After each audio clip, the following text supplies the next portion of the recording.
Hello Blender folks, welcome and welcome back to the Gnomes.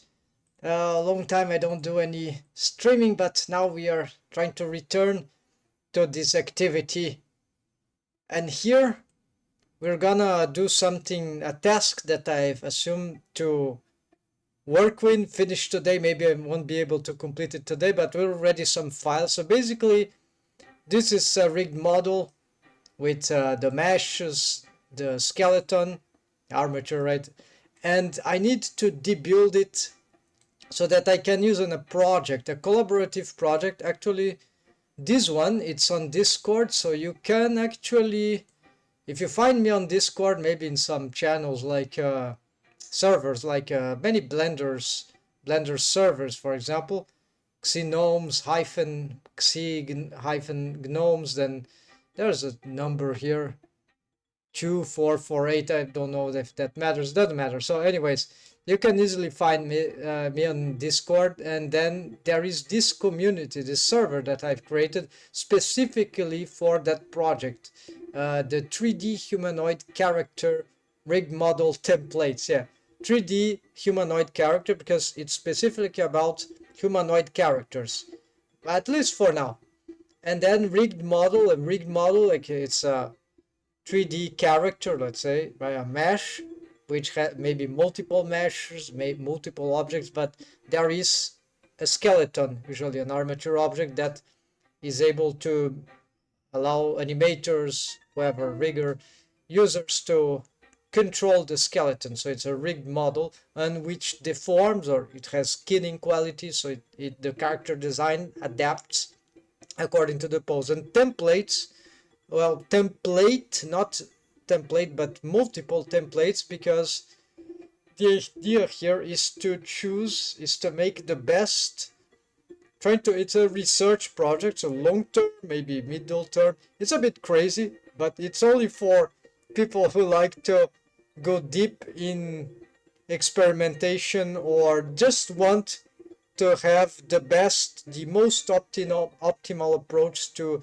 in principle, the deform rig, but skinning, right? Organic rigging, whichever the character design, well, principle humanoid. But then there's also the control rig thing, which is, it's a secondary step. What we can have here, for example, is that I've placed this proposition. I've invited people actually from the Discord. So it's here in jobs. It's actually the subcategory of volunteer.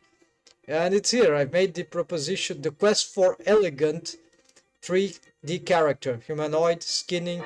So in principle here it will be about skinning, right? Not the control rig, but then I add the information, rigging project in Blender. So it's about allowing to do this in Blender, but it doesn't mean that people coming from other stuff don't. So here you can see, so by elegant, that means that the solutions, they need to be effective. So that means that the quality of the deforms, of the skinning, of the organic rigging solutions, they must be good enough to match the character design, which is very, very hard. If you have ever try, yeah, maybe you can model very well the character design of a character. It's already very challenging, model or sculpt, whatever.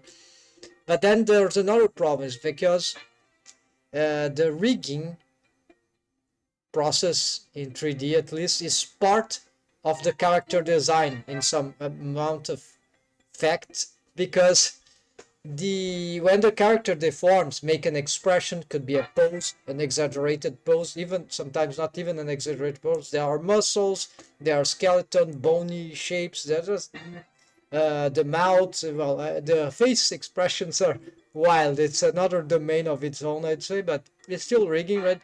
And it is very keen. It needs to be very connected to the character design, otherwise the expression sucks, and that they suck, and then the rig is horrible. But even if the rig is okayish, still this is not sufficient for professional or good looking deforming skin characters, because it's very hard to make original character designs that work in 3D as they would work in the hands of a good artist, like a kid. Yeah, I was joking, but kids, yeah, they, you draw your character, the character gets the job done.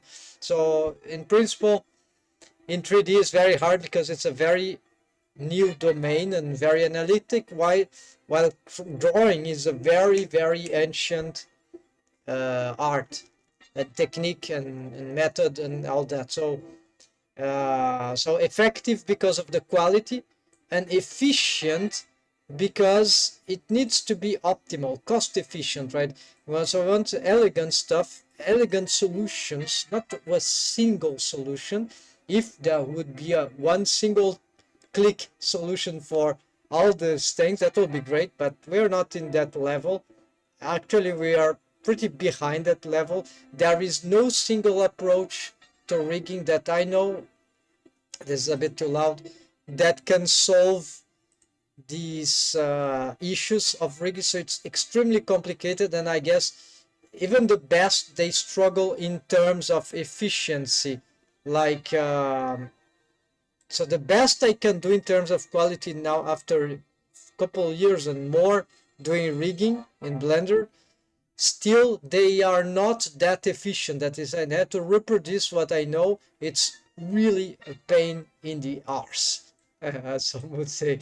And this is why the research I have always been intrigued by finding, in order to find, okay, can I do all those good stuff, the best maybe I can do with efficiency in terms of the technique. So like, it sounds like magical solutions to complex problems, but I believe that there are reasons why it's so hard to rig good stuff.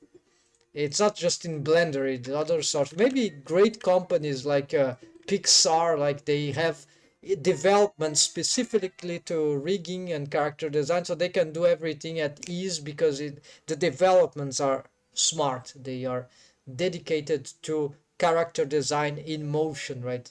Animation, so they know what they're doing, while the rigging industry and animation, they don't know what they're doing. Basically, that's it. So they can't understand the needs of artists, and notably of animators, or anyone that has a character that needs to be posed and animated in expressive ways.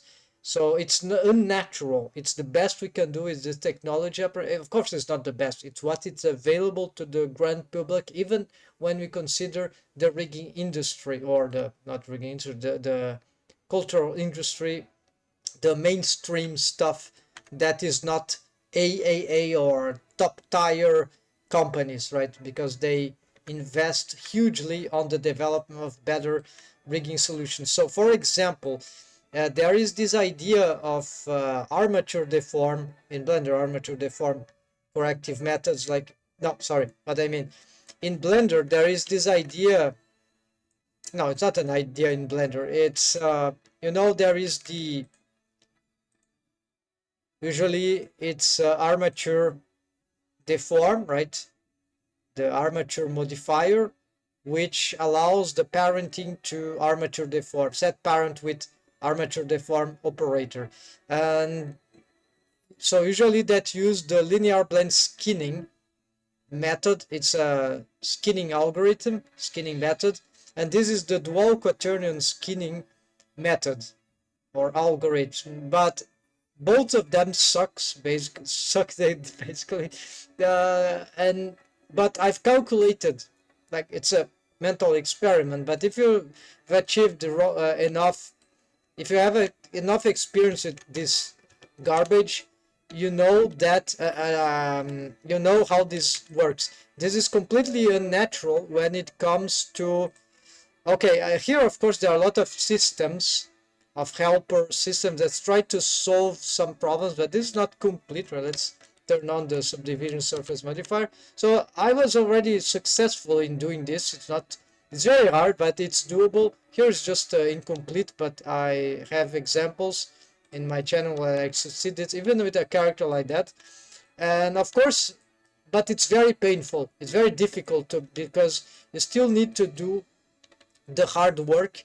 But I've calculated that even if we had a good skinning out algorithm which made the rotations of the mesh, especially the mesh in the pivoting points regions, right, of the mesh, because the problem is when you have two bones intersecting in terms of weight, then it's a linear process of calculation, it's linear algebra, and for some reason the developers, the people that were involved into making this cost efficient for the calculation of the algorithm and all that, and there are many reasons why this became industry standard, the LBS, linear blend skinning.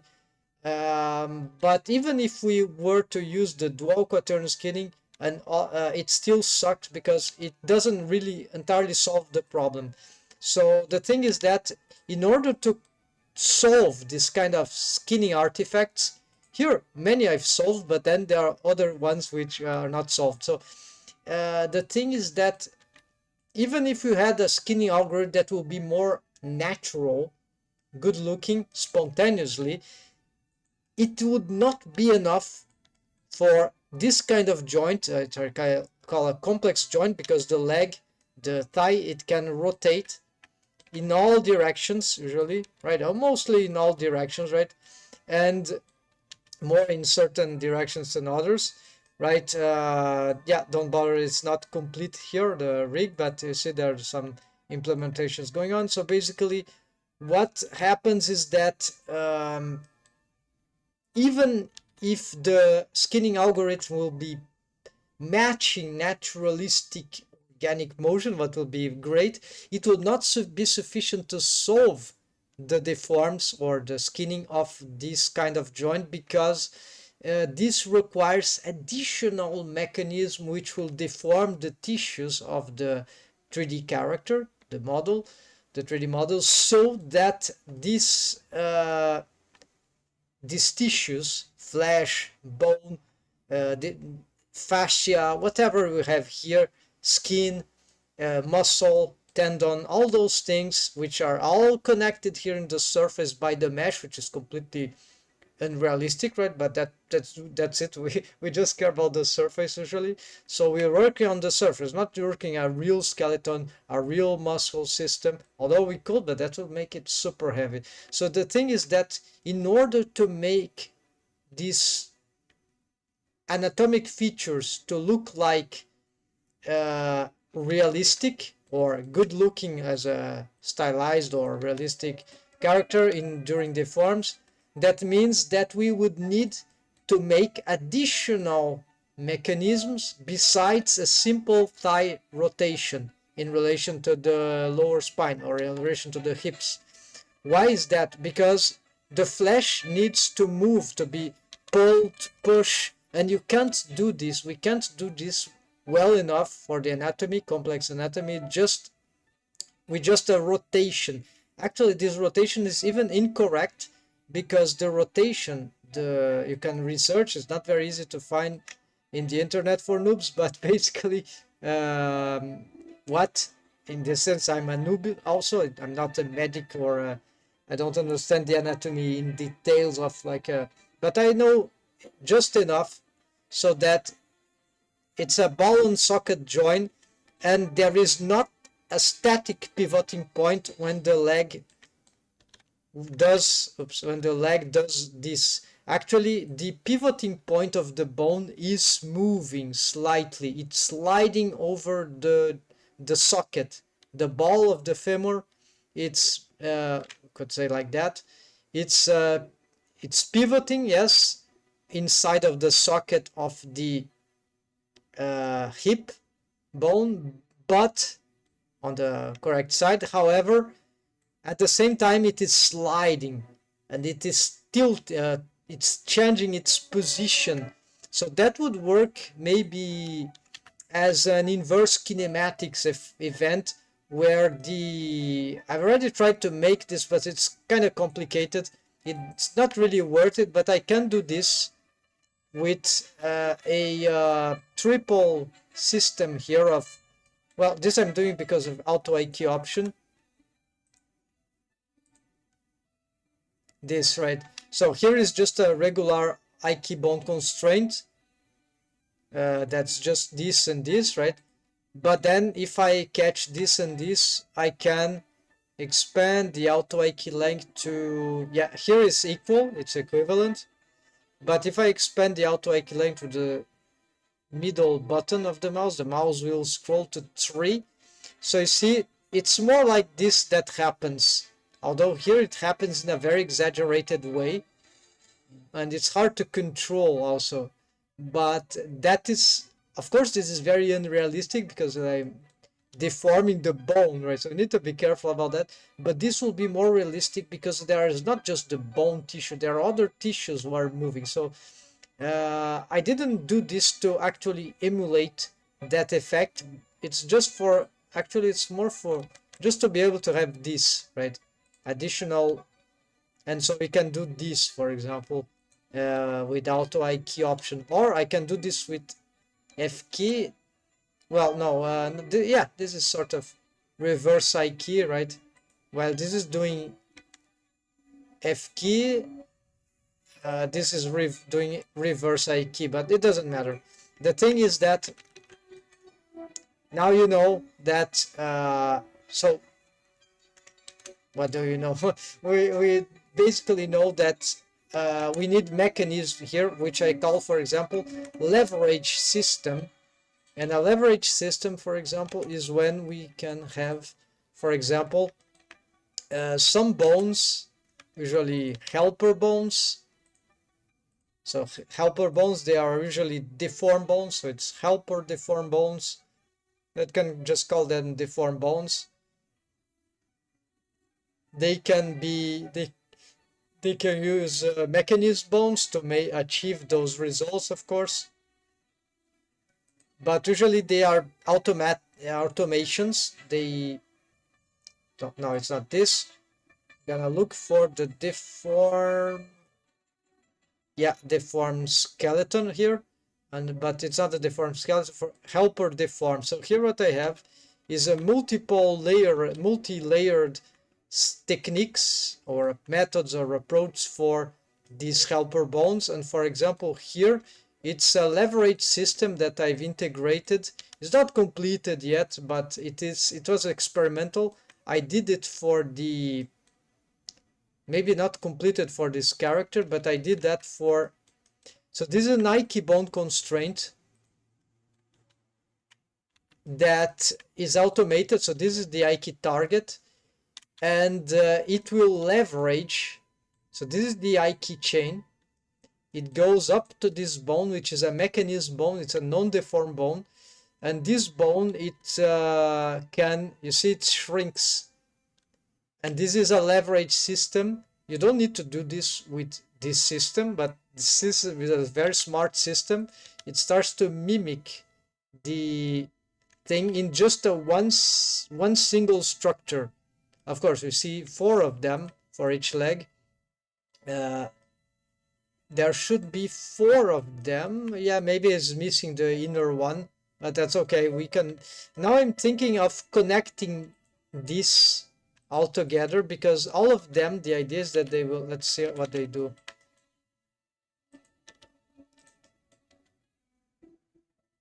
Yeah, so this is was very tricky to develop. Maybe they are not working totally well. I don't remember totally how this works, but the idea is that we are adjusting some IQ settings for each of these bones in the IQ chain, and so that we can control how they will, we need to know the axis of the bone. So it's kind of tricky, but it's very satisfying when it works, because it actually works.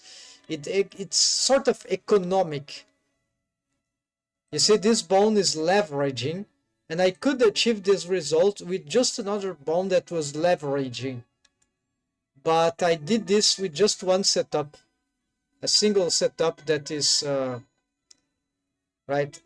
And then there is some stretching and squashing of the other bones. And it's very bizarre if you look at the bones themselves, but in some ways, let's see the side bending. So all of them, they are contributing this in spite of the, yeah, so these are deformed bones, right? So, and maybe it's, now I'm thinking, what if I connect all these joints in a single target instead of having multiple of them? So this is like I want to simplify this system while maintaining it, so making it more efficient to build, to manage, right? But having at the same time good results. So the why I've developed this, this took a while. I to develop this because I was very I saw very negatively the aspect of the delta problems in rigging, especially complex joints like the shoulder humerus joint and the hip thigh joint or pelvis femur joint, right? So basically the delta is the diagonals. So you can try to achieve a setup, which is how I used to do with fanny bones, and usually shuttle bones, bones that would, for example, use that transformation bone constraint, like a bit like works like a driver. The problem is that those systems, they are axis based, and Blender is dumb, like many other of those softwares. They don't understand the requirements of the rigger, for in this case. So they don't understand the diagonal. You have to make, if you have a combination of rotation, like the leg goes like here, and then you want a side bending and you want the diagonal pose, the deforms that you have asked for Blender in the system without adjusting deltas, without making the rig for deltas using these analytic methods, slightly more analytic methods, you'll have to make Blender understand that there is a, usually they say as a product of X and Z axis, for example, which Z will be the side bending and X the front bending positively, right? And then if you have the delta, you make that Blender understand that, where is the okay, here, you make Blender sort of understand, oh, here we need to multiply the amount of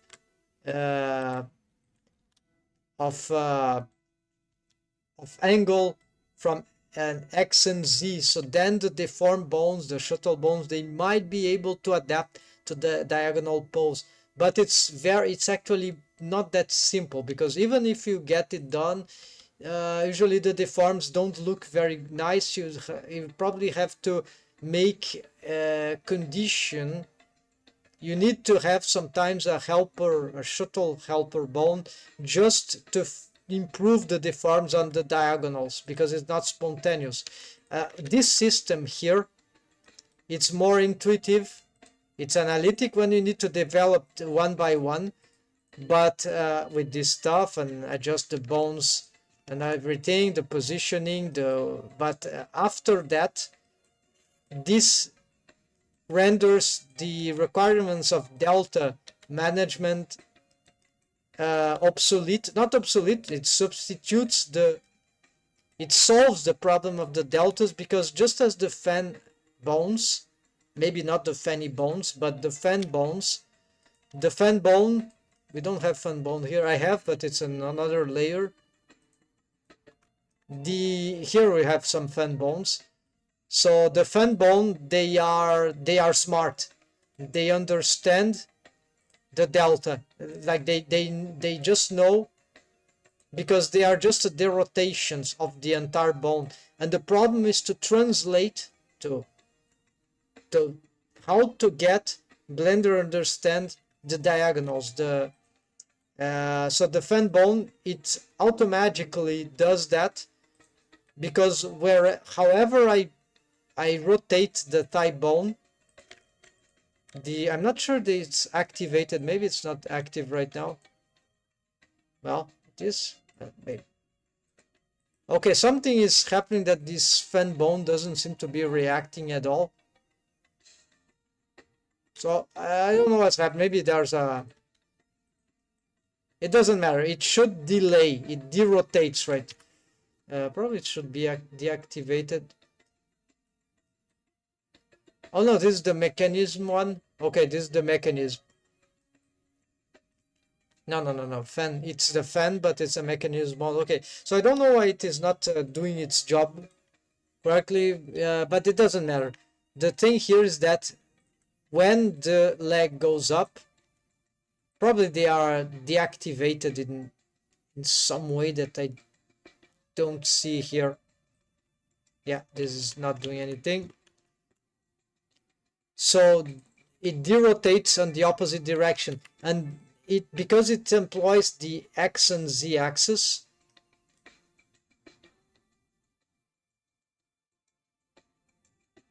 it just yeah, don't confuse this. It's targeting a mechanism type bone, which you don't see here, but this is the mechanism fan pelvis type, so it's like a...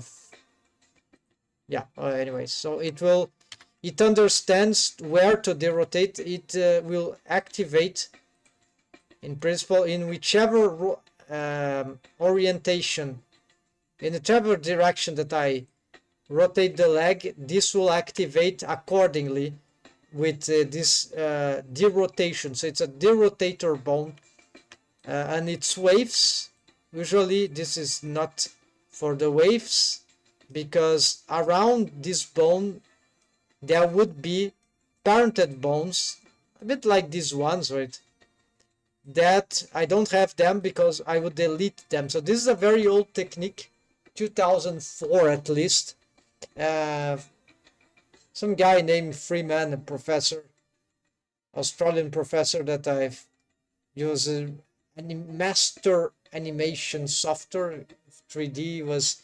He exposed this in the 3D World magazine publication. I have a PDF, and but it's not Blender. Right? Blender existed at that time, but anyways, and he was presenting how you can make the fan bone and for a simple character, right, in principle, and the fanny bones.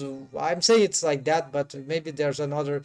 The fanny bones, they are smaller. They are surrounding the fan bone. They follow the... At least this is how I found how to replicate that method, adapting to it to Blender. I saw a few references in the internet. It was very hard to find reference. Now there are a few more, but still not enough to really understand. There are very many variations to the setup, right? And I don't know all of them.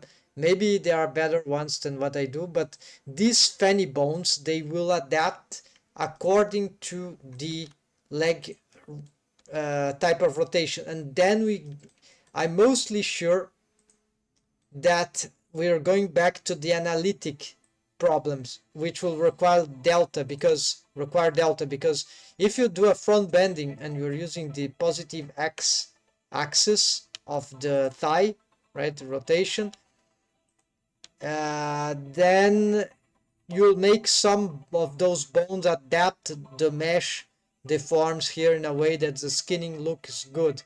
But the problem is that in Blender, at least, we would have, if we use a transformation bone constraint, we will have to do it for the z-axis, and then there will be nothing intermediate. You'll have to make a delta, and then you might need an extra shuttle bone or some additional tricks besides of the product, which can only be achieved. I won't say this, but one way to achieve is just to add a driver, because with the driver you can make a product between two inputs. Yeah, so it's nightmarish, but there are some tutorials to handle this. But even if with the delta, it doesn't mean that the results in terms of skinning for the diagonal pose will be good. And so this is why the fanny bones, the last thing that I was trying to do with fanny bones was to find a way to make this intuitive for Blender, like that I wouldn't need to build the delta, because I would have already built the delta in the structure of diagonal, like an interpolation, right, through some bones spatially, right, spatially. But I sort of achieved that, but not in a it was not foolproof. Maybe it worked, but maybe it was a bit overly complicated. It was very complicated to conceive, and there were two ways to achieve that. Maybe I still needed a product. The difference that the product would be in these bones or other bones, it doesn't matter. Maybe this is the, yeah, I think this one is the case. Okay, anyways, what's confusing is that the rig is not, the fan bones are not working for some reason. Anyways,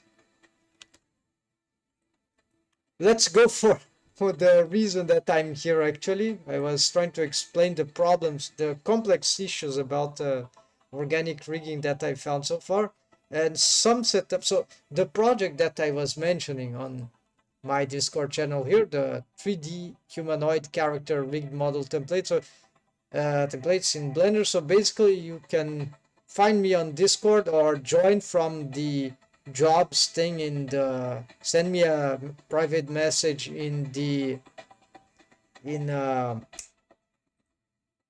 here, right, in the blenderartist.org, right, and then I can add you to this place, right.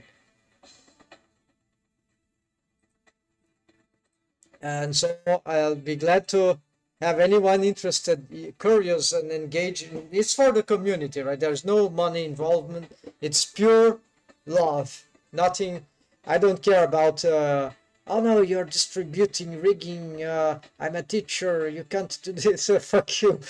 Teach me.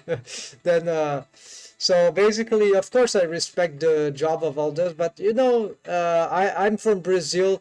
There is no cultural industry here, and the only thing that I wanted, I don't even want to live with professionally from these arts. I love animation. It's not that I love rigging. I learned to love rigging because I started doing this. Okay, this is fun, but yeah, so basically I'm more for the artistic part, and I'm sure that anyone that understands the joy of art, of character, of cinema, would concur that it will be great with the internet, right? It's not just, we are not using Blender, most of us that love Blender. It's an open source project, right? So it's a different philosophy. So the idea is, maybe it's a wrong philosophy regarding certain things, but you see what's happening is that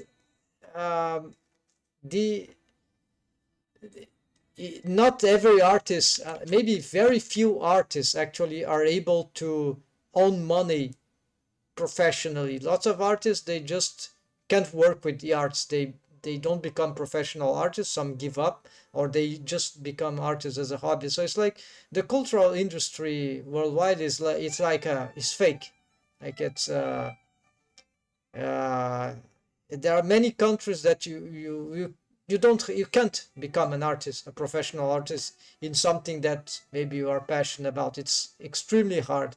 In Brazil, it's not exactly extremely hard. No, it's hard. Maybe now it's easier, but it's still very difficult. And if you want to really work at that, maybe you need to do big sacrifice. Maybe you need to travel abroad. Maybe you need to go to the bigger metropolis or megalopolis of Brazil, like Sao Paulo, Rio de Janeiro. Those cities are chaotic, right?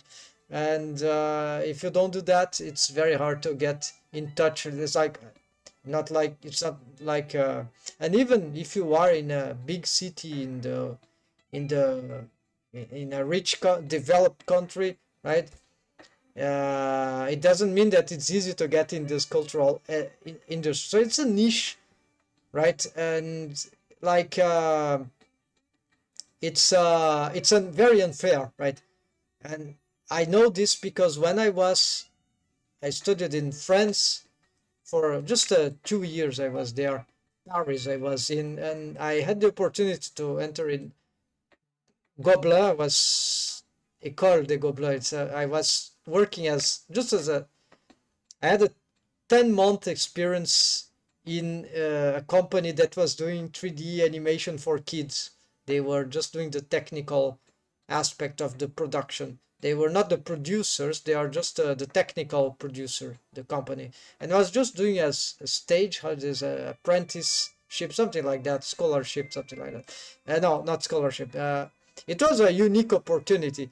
But if it weren't for me getting into that school, I would have zero or maybe 0.01 opportunity to get into the business, let's say like that.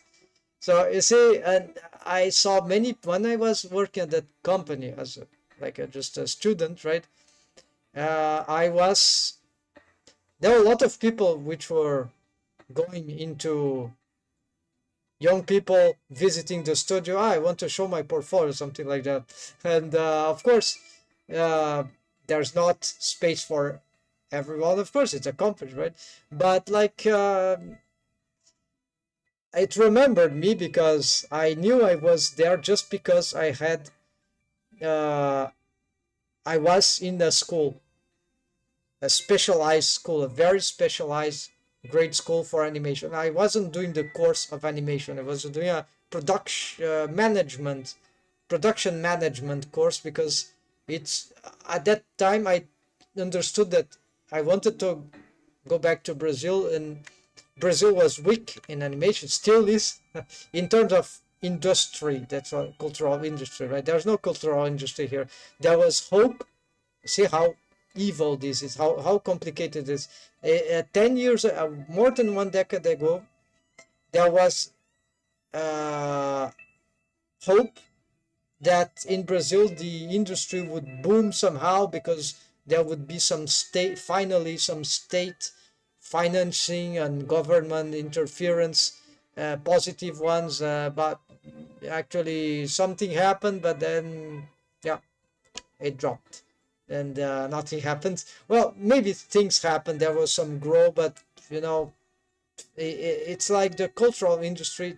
It's a thing that is very hard to build, and of course it's a massive concentration. It's Hollywood, right? Basically, maybe the Indians folks, the people from India, I don't know how they sort of build Bollywood. Well, maybe I know how. Basically, they followed the Anglo-Saxon tradition of because India was colonized by the British Empire, and they had been in keen touch with that culture, and vice versa, right?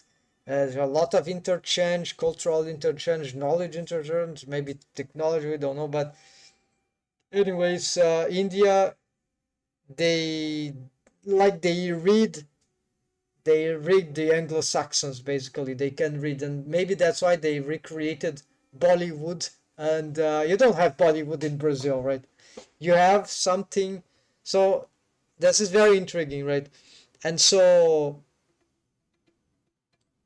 well, why I'm saying this, basically because, yeah, so I don't care about the fact that I'm sharing something that that might be right, because it's the internet, right? And I'm doing this for the creators, for the creator perspective, for the riggers, the animators, the character design, the people who want maybe to do this as a hobby or even professionally, so they can use Blender, right, to have, or other software, but this is Blender, to have access to the best that the smart solutions, let's say, like that, can offer, right? And so that's the project. What's about? It's efficiency plus efficacy, and that's a research. So I've been researching this for years about now, but I have finally a collaborative. I'm making this into a collaborative project. Okay, so let's get to the work here. So the first thing is that I'm going to save, that I didn't get too much in into the an interesting conversation here, or monologue.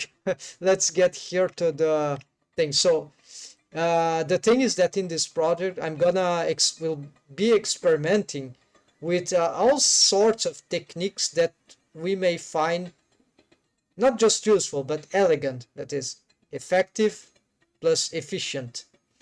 So we want easy solutions that work, that delivers quality of character deform in motion.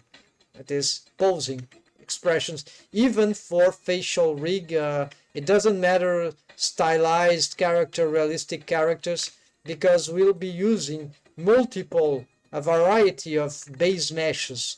So I'm gonna make this character. I'm delivering my own character design, at least for the body type, right? As with the mesh geometry, the mesh topology, as some sort of a base mesh, you can call like this. And then for the face, we're gonna simplify. I'm gonna make a more plausible, easier character design. At the same time, this will help me do some experiment. You know, there was in last year, there was a almond shape experiment. It's not some guys in the presentation mentioned that their character design for the face, which I didn't find super efficient, but I loved one thing they seemed to found out and they shared. They didn't explain very well, but they mentioned something about almond shape for the mouth. I disagree. I don't think this is a good idea actually for the mouth, but I haven't tested, so maybe there is more to it. Maybe for this kind of muzzle shape it might be more interesting, but it contradicts the idea of the universal sonic mouth rig proposition, where the actual mouth shape is actually very, very straight, something like this, right? So it contradicts this and it makes it more like this almond shape, something like that, actually with pinched corners, right? Of course, I don't remember now how is the mesh geometry, but it doesn't matter. And here, same for the eye. So I'm not super thrilled with the experimenting of the almond shape for the mouth. I'd love if someone would take this challenge for cartoony rig. Don't need to be my character design, but right, to make that for the mouth and compare and see if that is good for the expressions, right? Because they were using shape keys like for the facial expression, a lot of them, I guess, and I don't like shape keys too much. I use anatomic shape key, which is a technique that I've made out of experimentation. So this is something that needs more experimentation, but I know it works for the lips. Is the lips anatomic shape key, right? And same for the, well, there is I discovered then later that I could use also this for the anatomic. That here is not working. I need to fix that because I was doing some change here in the rest position, so it doesn't matter. But then what happens is that the shape, yeah, the almond shape proposition, for I think it can work very well for this character. But see, there's an almond shape here, sort of, but it's very inclined, this diagonal shape here. But the idea that I thought, as you can see, the rest position, the character design is wild, so it's very difficult to rig stylized character design sometimes. And here I've decided that the best rest position for rigging this character, although it creates some problems, is to have this as the rest position of the eyes, closed eyelids and eyelashes and closed eyes, right? Neutral closed eyes, right? Sort of, or not exactly straight, it doesn't really help, but something like a bit neutral, right? And then I thought that maybe I could have an anatomic, no, the eye holes, no, eyes anatomic shape key. That means that the eye would be an almond shape, not as diagonal as this, but very twisted in terms of the, let's say, something like, oops, okay, of course, we need to be on the base. Something, yeah, very, well, ignore the, it's better to just draw them.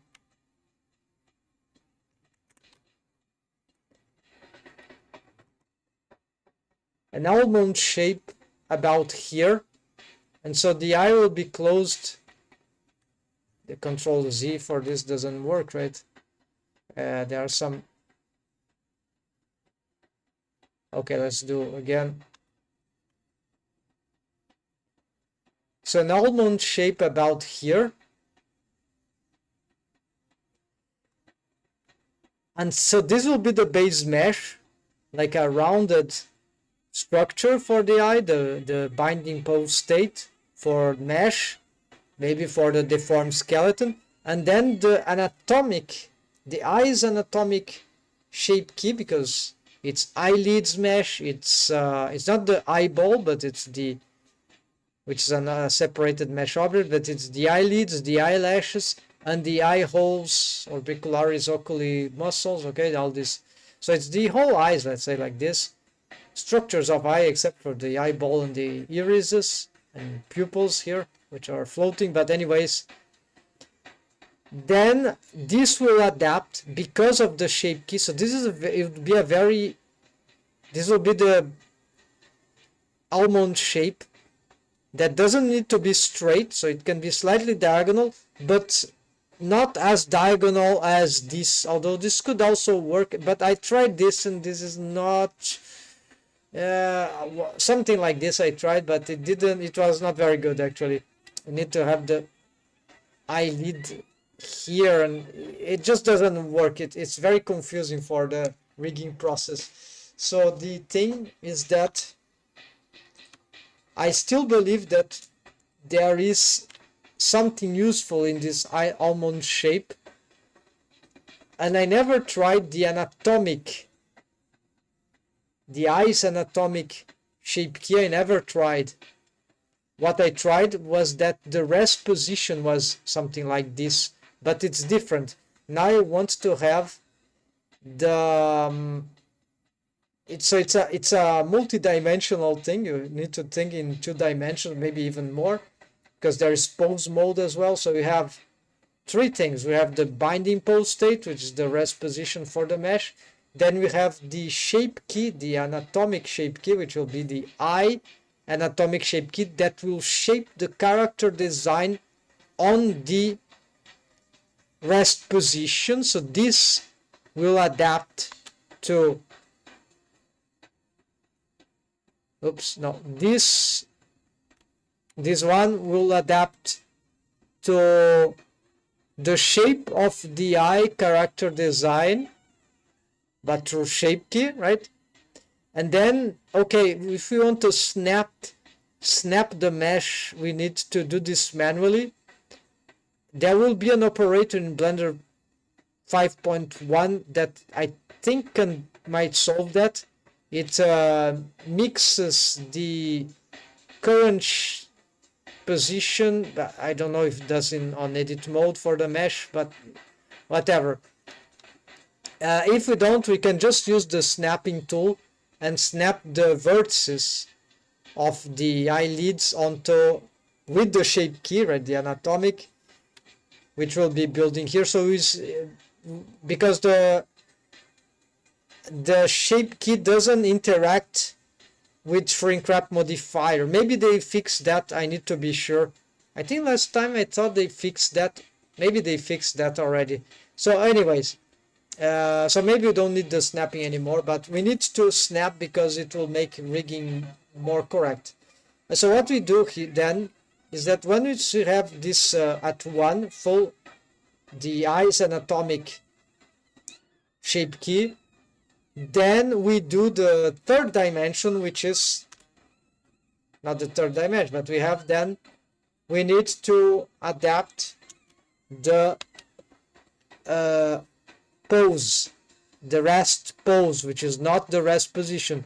So the rest pose would be maybe this almost the same here, right? The character design structure will maintain the shape of the eye open. Yeah, the eyelid. Oh, I forgot the eyelid. So the eyelids here for this almond one, maybe for this, I don't know, here maybe you could do something like this, right? I'm not sure for the character design here, to be fair, what is better, but because you need to adapt something, it's very weird, right? Anyways, let's say that will be this, and then the rest pose would be almost the same thing, except the eyelid, especially the eyelid, would open. And so we could do something like this, and then yeah, the eyelids are all open, wide open, or at least just enough so the character design is good. And so this is achieved, I know, by a setup that is not super practical, but for here is relatively easy to achieve, is the def warp control map setup. And this sort of a way to make this system smart. It's not the same thing as a pose asset, but it's like a pose asset that that is automatic on the rest pose. So it's a rest pose setter, automatic. You can have it everywhere actually, but it's complicated because sometimes there are situations where you don't want to have that, because it makes rigging the mechanism rigs, it makes things, it can be a nightmare. So there are cases where it's not good to use and cases where it is good to use. I was using it for the fingers, but in a state of rig that I don't have here. And this is also one method of rigging that it's very complicated and confusing, but it works. It can complicate the control rig a lot. It can also complicate the deform rig a little, but usually it works very good for the deform rig, which would be actually to have the idea, the different approach to, I want a T pose, I want an A pose, more relaxed pose for the arms, turns out I'm looking for the X pose, which is not a frog pose. It's actually, I call it neo-Vitruvianism. There is like Vitruvian Man, right? The Leonardo da Vinci drawing, right? Classic drawing he made of the human body, studying the motion of the human scope of motion, right? Very interesting. So the neo-Vitruvianism applied to rigging would be something like, you want the humanoid character with humanoid characteristic of motions, exaggerated poses, which is normal, right? I'm not talking about contortionism, but exaggerated pose. So what you want is to have the best. You want the limbs to be on their center of mobility. So if there is an arc of motion for the leg that can bend forward, I know the thigh being very close to the belly here, like something like that. Now, okay, this is one extreme. What is the other extreme? Well, if you have a ballerina, I don't know, that can or bend her leg back like here, even though staying almost straight. Okay, then you have something like this, right? About I know by heart, right? It's about 120 degrees negative from here, of course. But this is the T pose, so this is not a good pose. This might be a good pose for the control rig, right? Inverse kinematics, blah, blah. And even for modeling and sculpting the character from a character design model sheet, because imagine to model a hand with which rest position is a clenched fist. I think there's no more gruesome. This is a nightmare. So this way it's much easier to model, sculpt at least model, I don't know for sculpting, an object like this, hand that has the finger straight. However, this straightness is good for modeling, maybe it's good for sculpting, but it's good for the control rig because of the orientation of the bones. It might be good for making bone setups, even the deform rig bones, but it is horrible for the deforms because the scope of motion of the fingers, they are not like this. They would be, you see, this is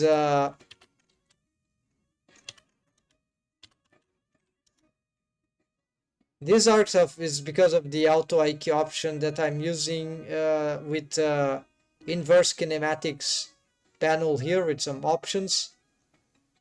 Like these are representing this limit X here, right? So you see the ideal rest position for the finger, assuming that this is the maximum bending backwards, a negative bending. And for each finger, I reproduce the same, each phalange, I reproduce the same effect, right? You see this deforms. These deforms are not good because there's no good system here implemented, but I know how to do.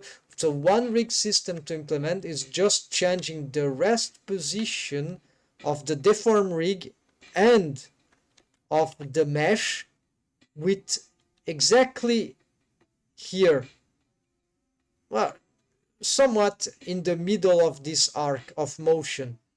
And so that means that you'd have like from here about 30 angle of bending inward, right? And the same for this phalanx, the same for this phalanx. And for the metacarpals, it doesn't really matter. At least for me, it doesn't matter. So it will be, so each finger would have this kind of rotation.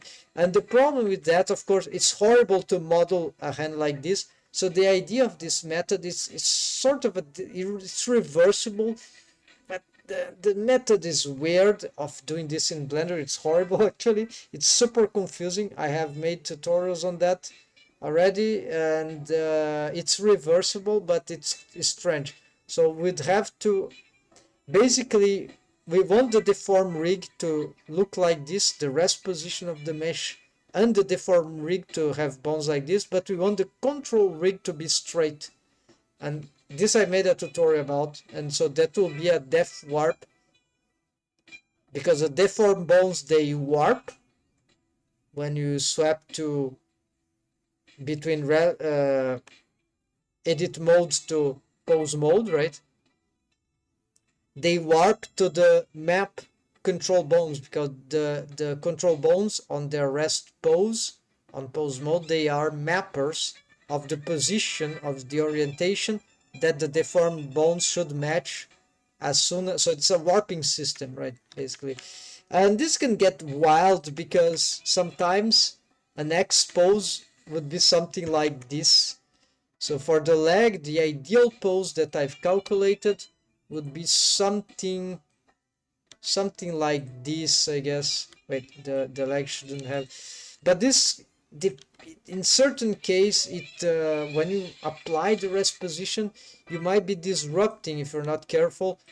If you didn't disable certain bone constraints on helper rigs, then sometimes the helper rig, it also applies, and you have to readjust manually. So it's horrible.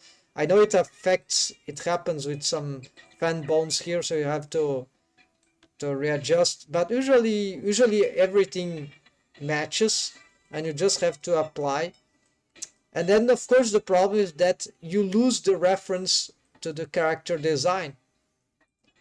You'll have to, yeah, so there's a lot of problems, but the deforms, they are much better for skidding. Yeah, and that's it's much easier to skin. So the only solution for that, all this problems in Blender, would be if Blender had more than one plausible rest position. You see character design here, it's a straight, right? So I would never make a character. Well, it's not practical to have a character because then you cannot count the heads. It's difficult to draw the character with the right proportions when you have some distortion of perspective, right? So basically, this is why it's not very good.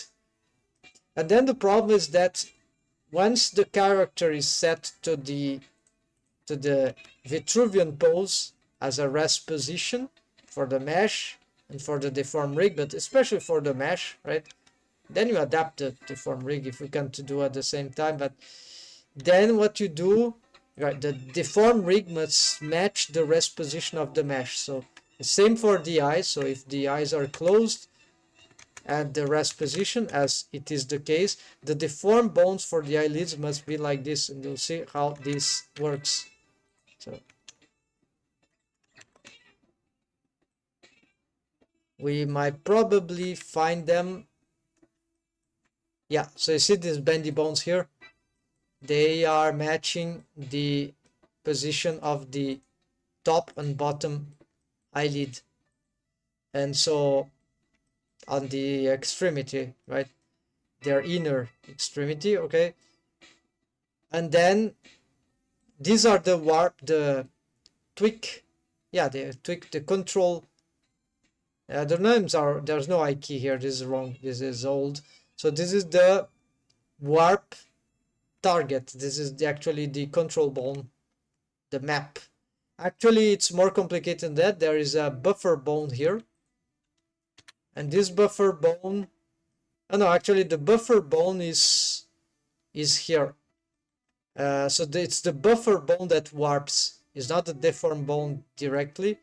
The deform bone would be here, eyelash top. So this is this setup. I have to talk about that, but basically, let's see, the parenting relation is towards the handle. No, this can't be. I think I grabbed the wrong bone.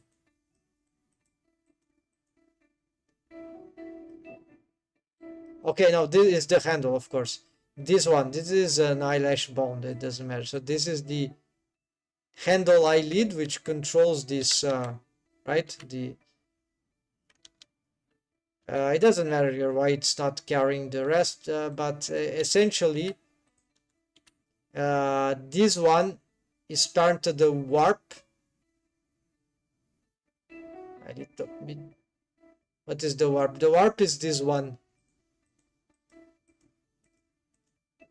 Yeah, this is the warp. It's actually a mechanism bone. It's a buffer bone, right? It's the one who contains the bone constraint. So it's a totally override copy transforms, right? And it will warp to this control, which has the custom shape, the widget. And so on pose mode, this is fun because it's you can actually easily displace this bone, right? And it's changed the pose mode, right? The rest pose, right? Let's return it to where it was. So you can anytime change the rest pose by changing the position of these ones, right? I was doing this symmetrically, right? But it's sometimes not very easy to find the. So now her rest position is like this, right? For the eyes, right? It's fun, but it's not what I want, right?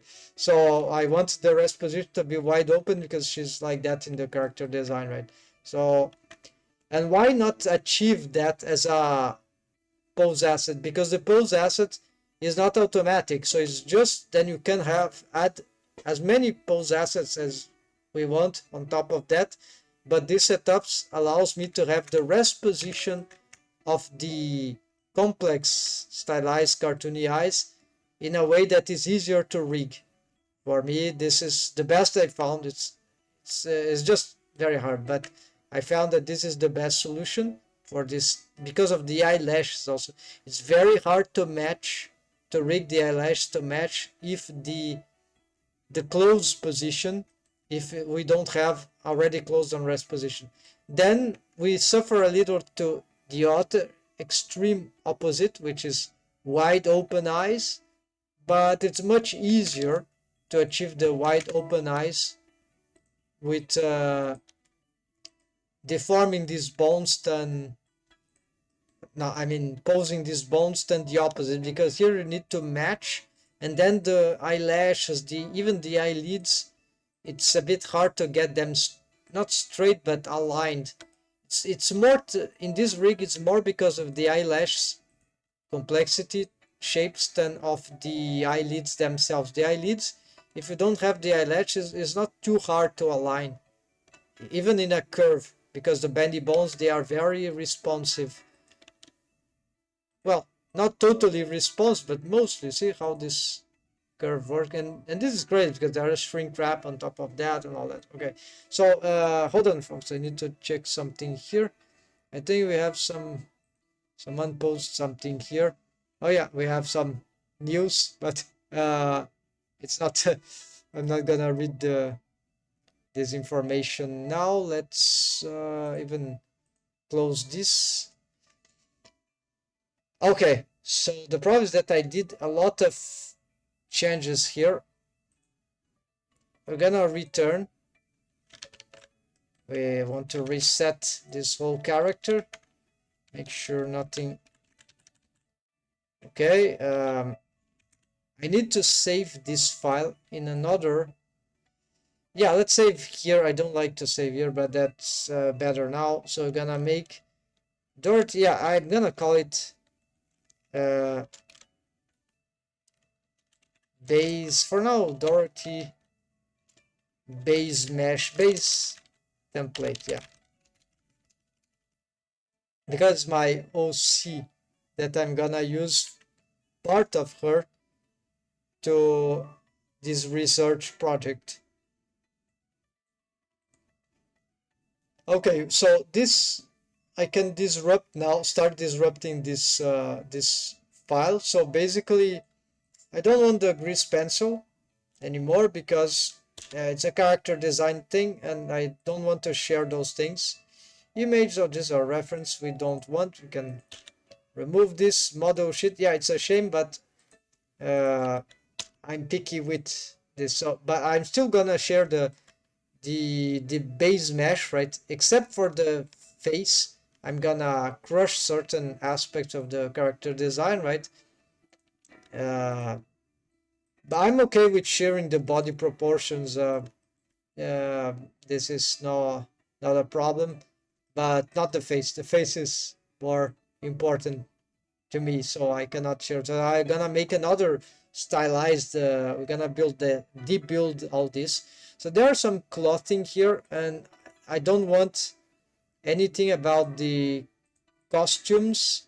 If I need to bring them back, I'm gonna do this, but in principle this is a project for the body rig and not the costume. So for a costume rig, I'd prefer to have a generic type of costume rig. How would you rig a I don't know, this kind of a dress, like skirt? What's the best way to rig a skirt? Oh, let's make a default skirt for all the characters, and let's see what we can do with that on different body types, right? And see if a same method, technique, or approach, solution, right, rig solution applies to whichever character design, right, humanoid. So that's why I don't care about this. So here there's an operator, delete hierarchy. There you go. And also here we're gonna change, I don't want textures, right? So we're gonna make some different stuff here, right? We're gonna make lots of changes here, so that we'll be able. Also the hair have the use an add-on. I'm probably gonna delete that. Actually, this armature because I don't want the, let's say, I don't want the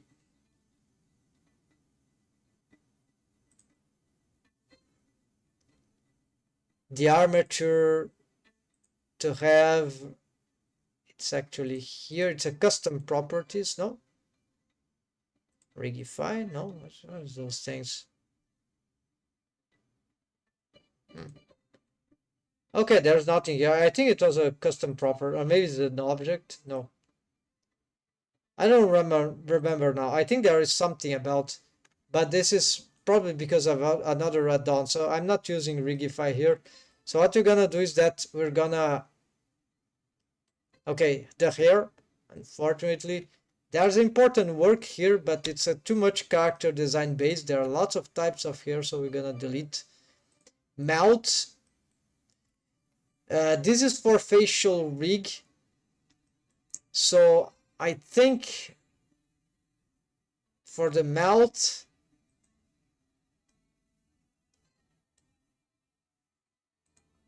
I'm gonna maintain these structures because I think it's interesting for other people. I've achieved certain things here that I think are interesting, so I'm gonna but at the same time I'm here to simplify this rig, so yeah. So maybe I should be deleting those stuff. No, let's maintain out of curiosity. Let me see. But I don't want them to be looking at this so far. Then the eyes I'm gonna maintain, but I have to make some change to this. The eyebrows I think I'm gonna maintain. This proxy mesh is for the inverse sonic mouth rig. Yeah, so probably we're gonna maintain it.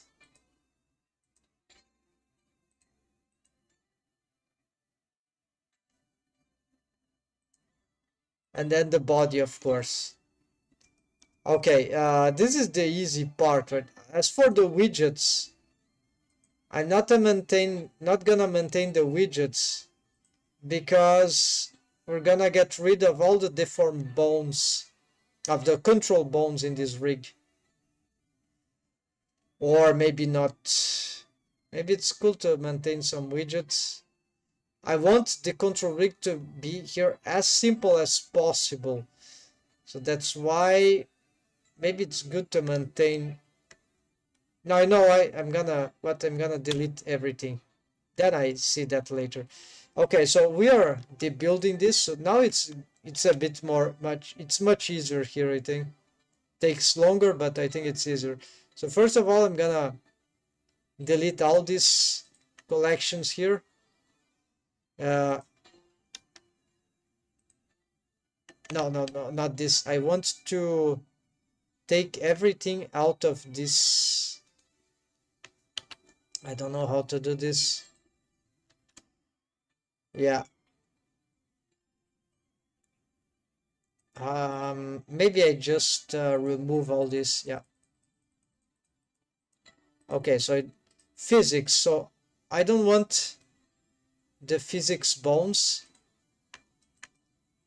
nor for cloak, nor for the skirt. So what are these? Yeah, those are prepositions that maybe I keep.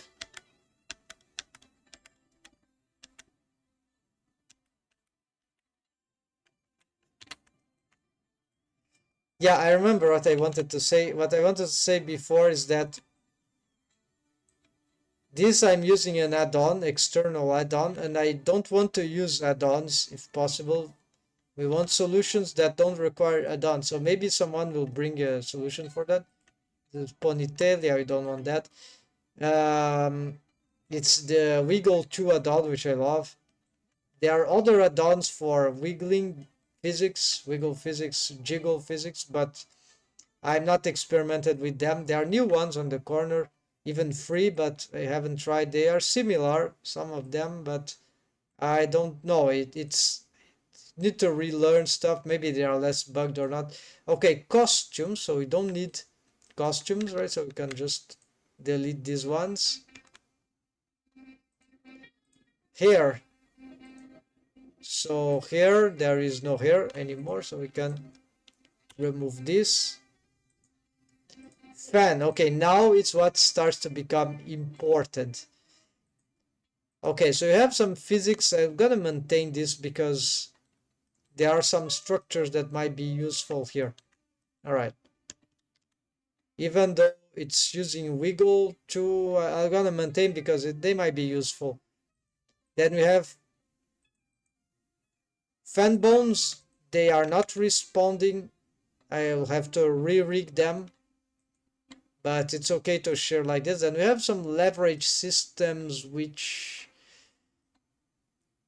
seem to be broken actually. Is that this doesn't look right?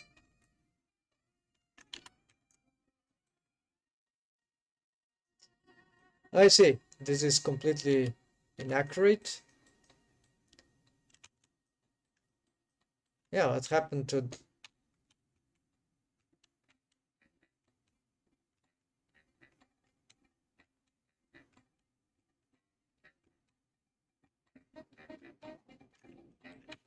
Clearly something wrong is happening here with the... when the body leverages. I don't know what's causing them to be... I have to look what's happened to the whole body. It's probably not them. It's probably another bone.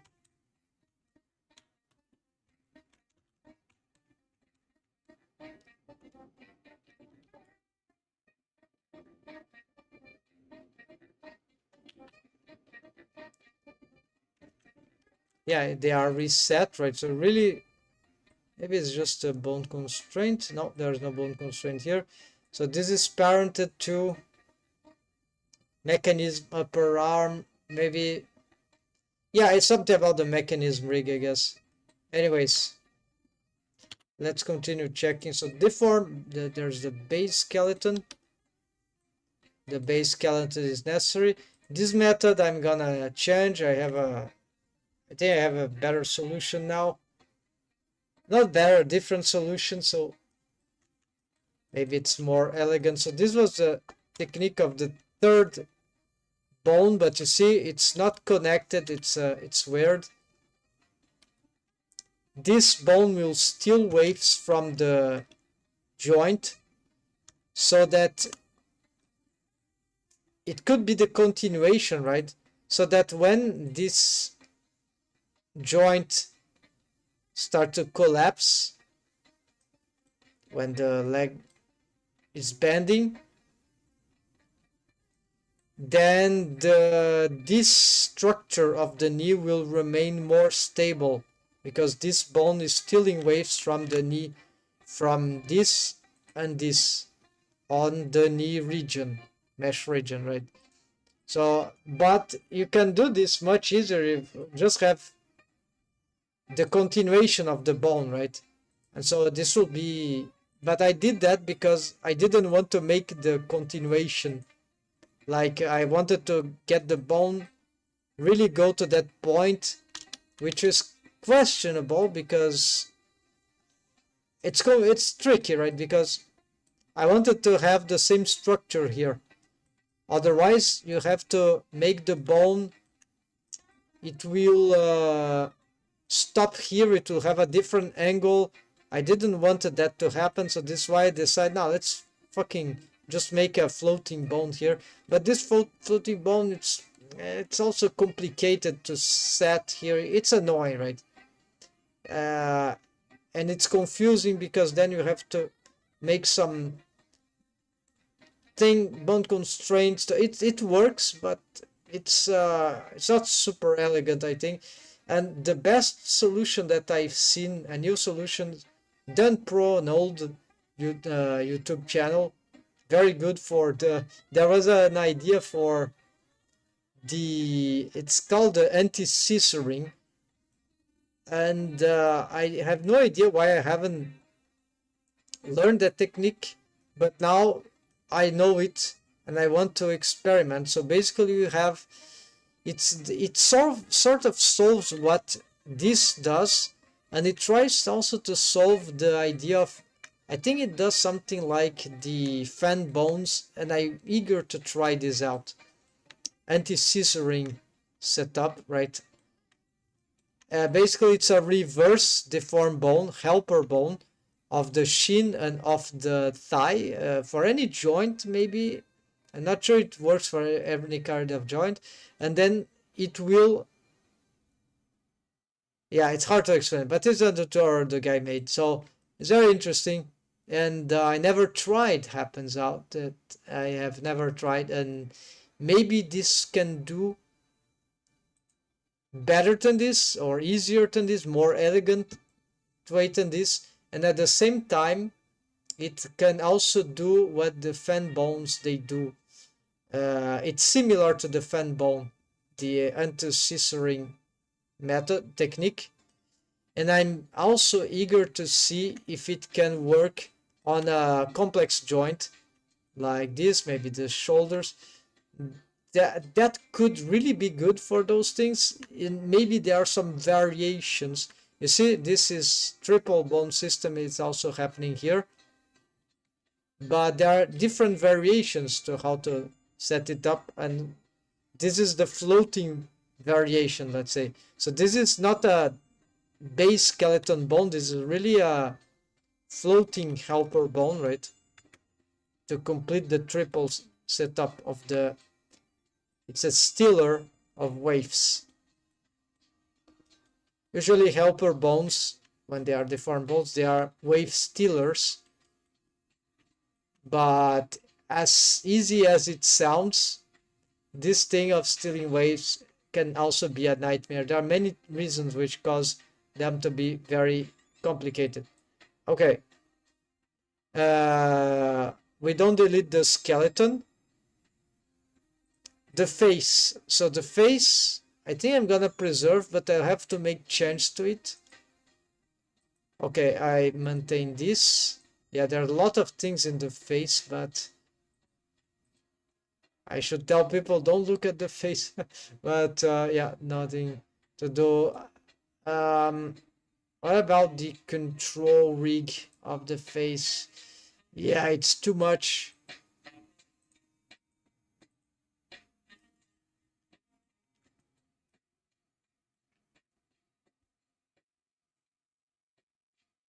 How can I simplify this rig to, because the problem is that the helper rig, in order for it to automate, it usually needs a mechanism rig that has a particular setup.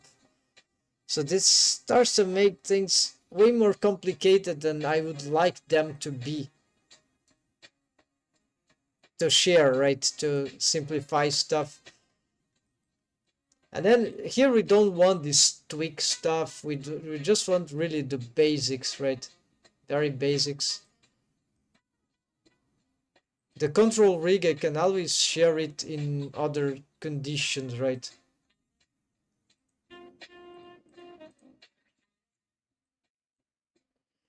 Yeah, so the temptation for me is also to delete all the face control rig, because but maybe I'll regret this.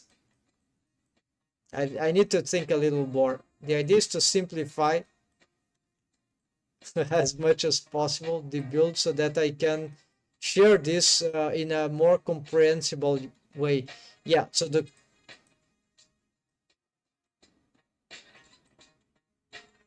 probably the best thing will be to get rid of all the control stuff, right? So I think I think this one has some custom properties. Yeah, because of the add-on. Okay, so maybe I keep this, the bone manager. So okay, I keep this one and this one, but let's delete all the rest. So all these are control bones.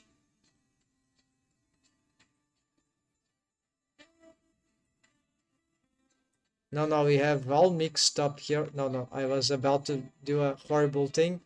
So just all the controller bones. It's like this and this. Control I. Let's delete all this. Maybe, yeah.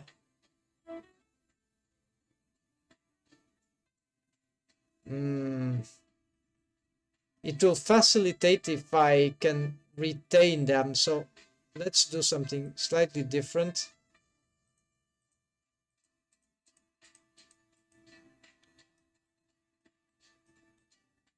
Oh yeah, the wiggle, we don't want this, delete this. Yeah, so you see, we just need to delete some stuff here. I already simplified this a lot, right? So there's no more tweak joints. Pin joints, there is no, this is really more advanced. I don't need this wiggle also. They're already somewhere else, I guess. Physics. And then we have, I don't do this.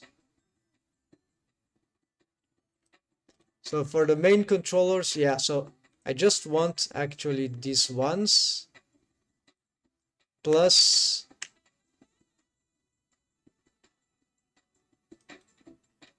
these ones.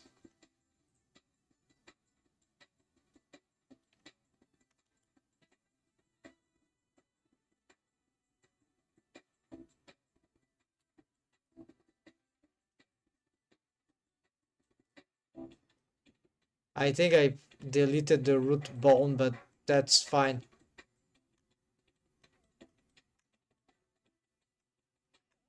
Yeah, what about the I key?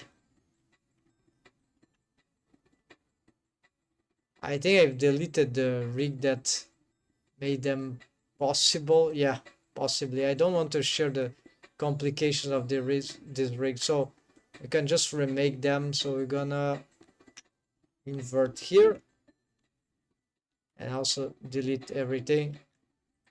But it's not over. Okay, we got some problems here. Yeah, there are some structures here that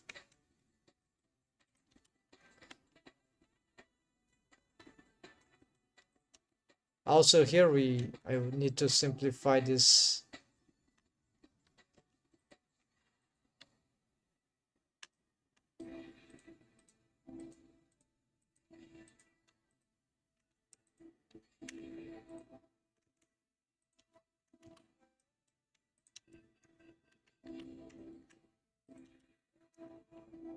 Oh yeah, I deleted this system here. Yeah, it was expected to. The idea is really to get rid of the. Yeah, this is the I key target for the. Of course, it's all failing here. What is this?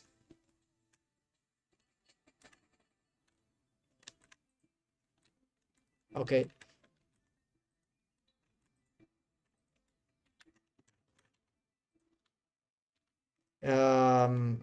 This is because of the ankle leverage system that was broken. I think this one I'll still maintain, but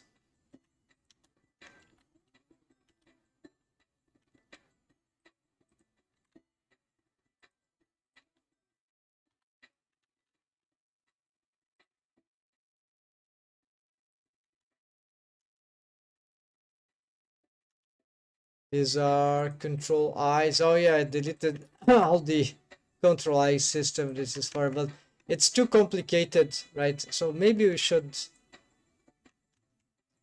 get rid of all this. If I need any reference back, I will revise them. Yeah.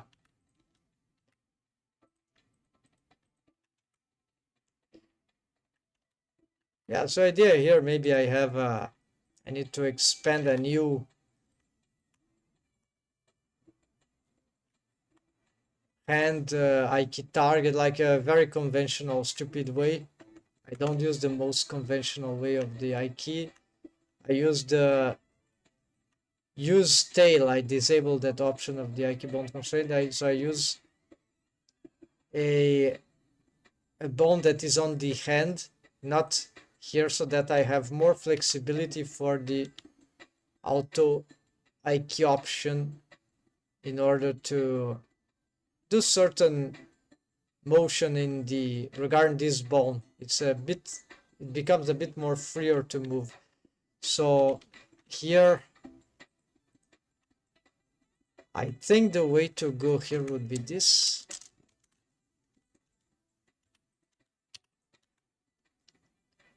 Yeah, not really.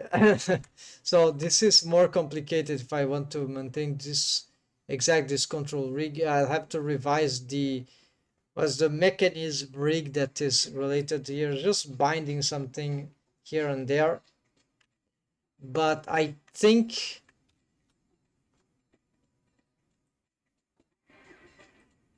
I need to do something about all these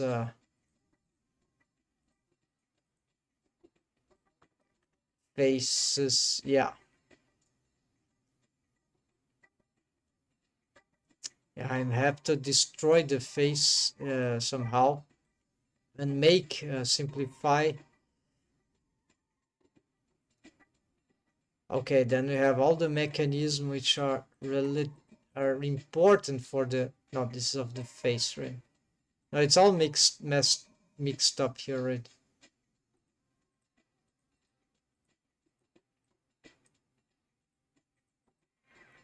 Okay, this we don't want.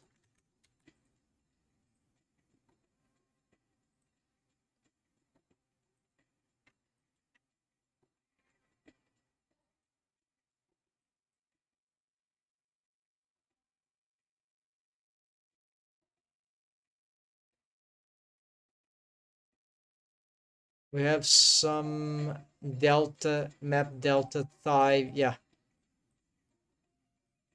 map crotch. I know this is useful for something.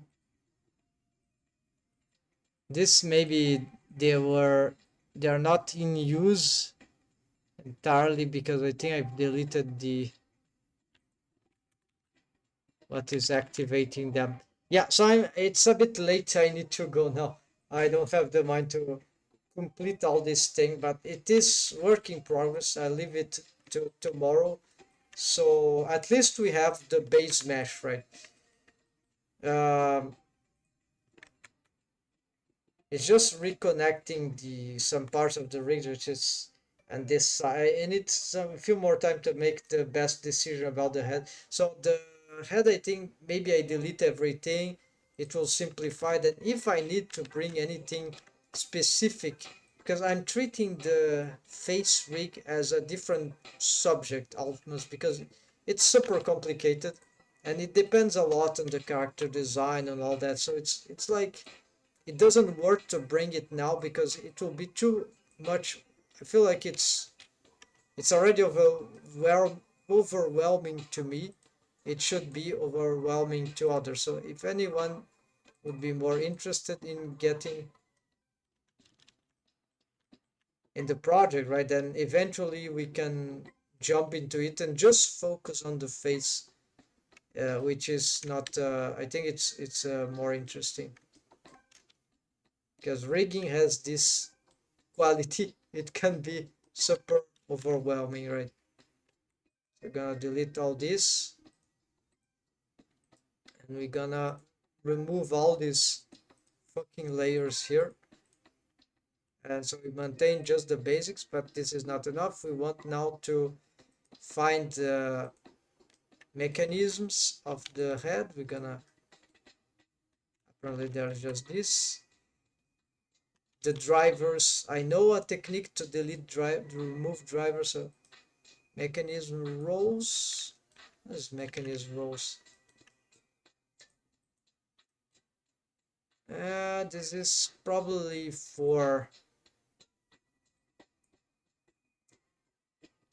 it's for the control rig, I guess. So it's not important here.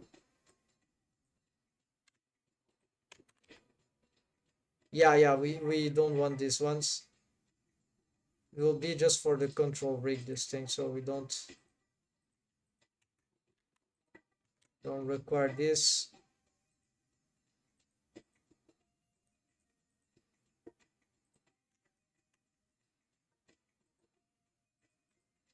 This I'm not sure, so I'm gonna keep for now. Aim head, this is for, yeah, these are structures for the control rig. Mechanism I key also for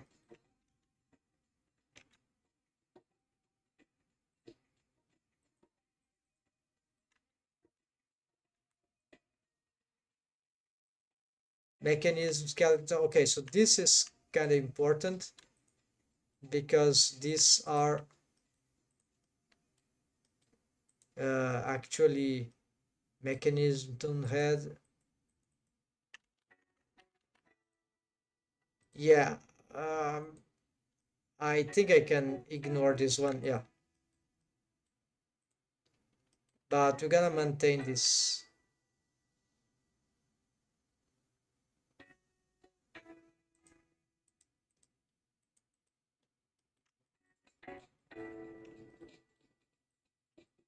Okay, this is a pole.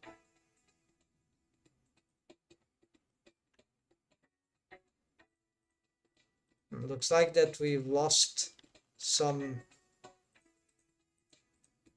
organization here. The pole should be,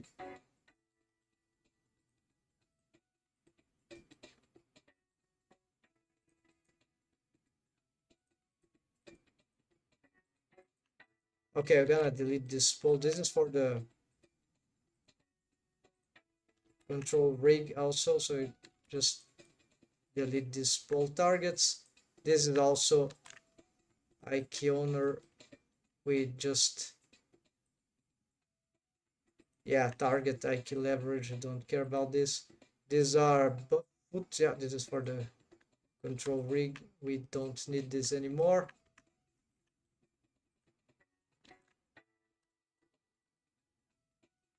Buff hand. This is also, yeah, a lot of things for control rig here. We don't need all this stuff.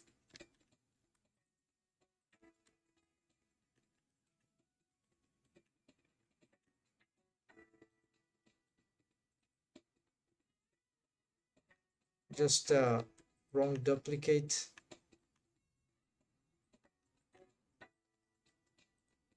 Mechanism I cannot. Also, this is something for the tongue. I did, I guess.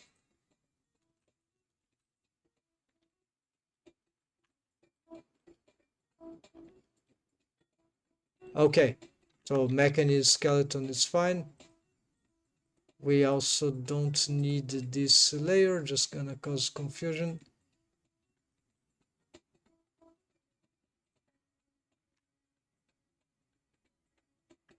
I'll just move these ones to mechanism fan.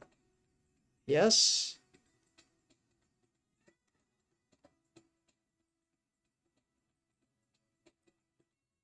Yeah. Okay.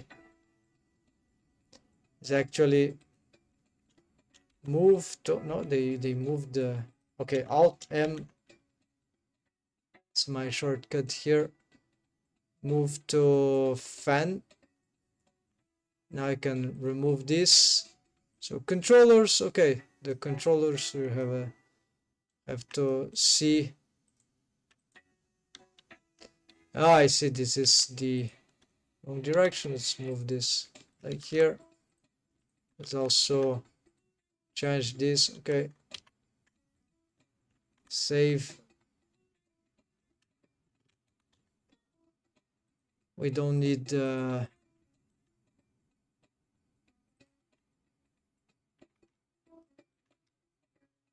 why this is here. We're gonna just move this to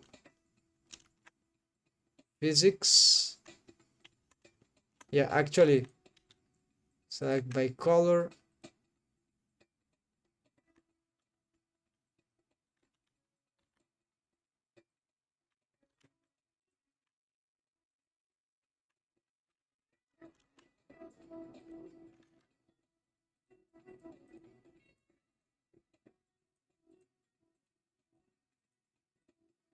So move this Alt M to main controllers. Then we got remove this. Okay, now I have just these controllers. Some loose deformed bones. So the mechanism skeleton for helper bones essentially is just to support the mechanism, the helper rig system. So they are not directly bound to, they work in sync with the deformed bone. I'd like to make this better, but it's like this mechanism bone we could change, we could say target skeleton maybe. I don't know. It's confusing. Target skeleton, yeah, it's the target skeleton for the, but the deform rig and the control rig, right? So we don't want this this one. What we want is we also don't want these ones for the face, so it's time to remove all that. We'll keep the head though.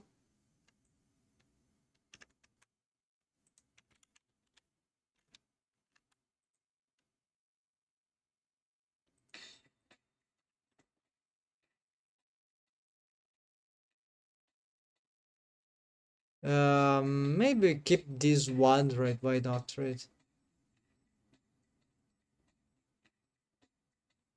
Where are these ones? Okay, they are for the, okay, maybe, yeah, let's keep this one. It's simplified. This one for eyebrows, should I?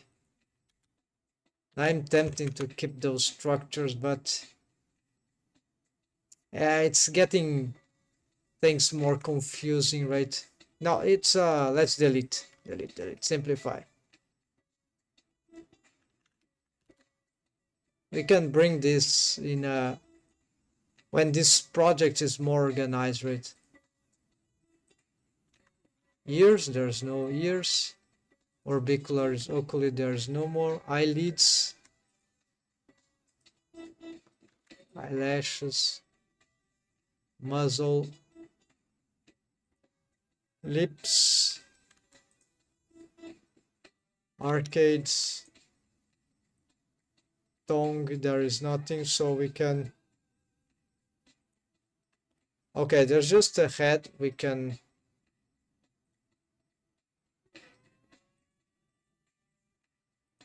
skeleton, okay, it's part of the head, so we're gonna just, no, actually we,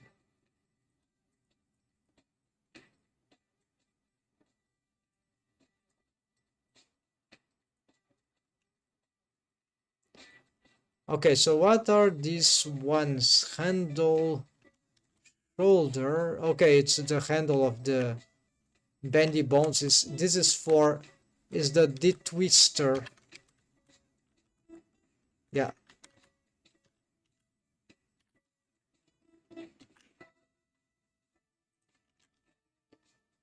I don't know why it's not doing the rotation that I want, but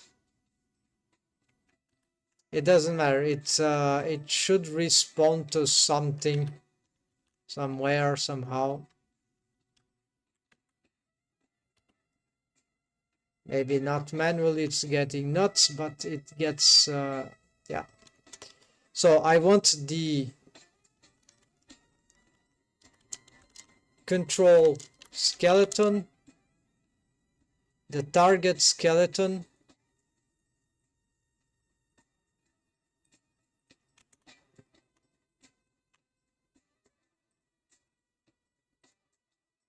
we need a mechanism head in principle, some mechanism hand probably.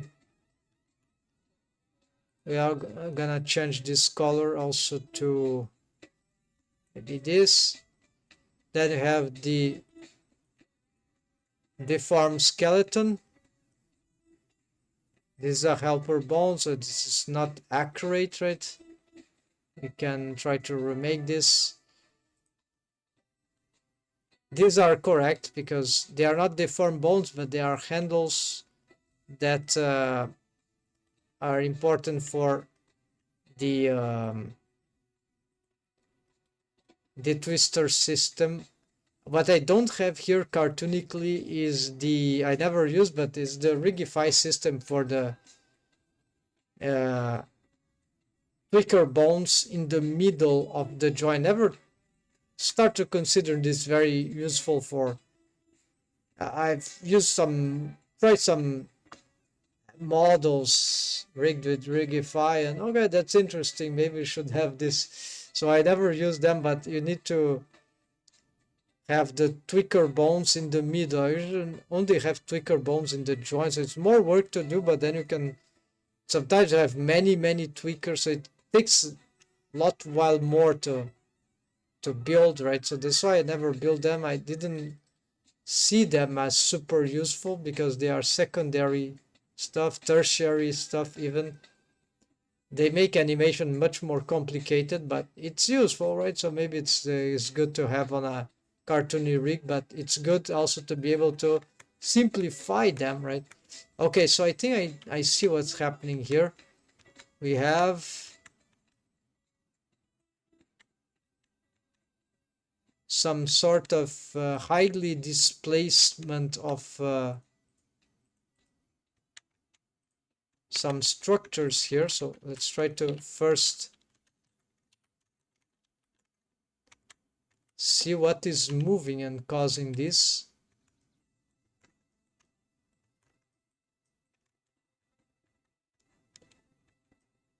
Unnecessarily, right? Some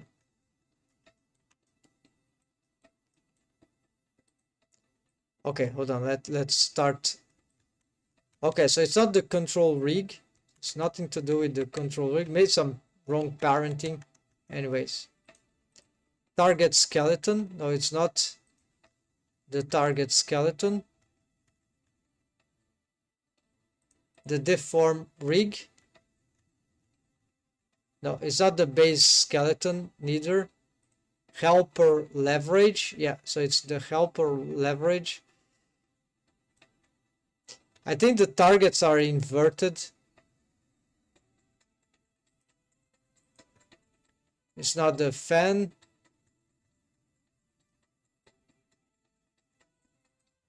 And it's not the physics. Yeah, so it's just this something going nuts in.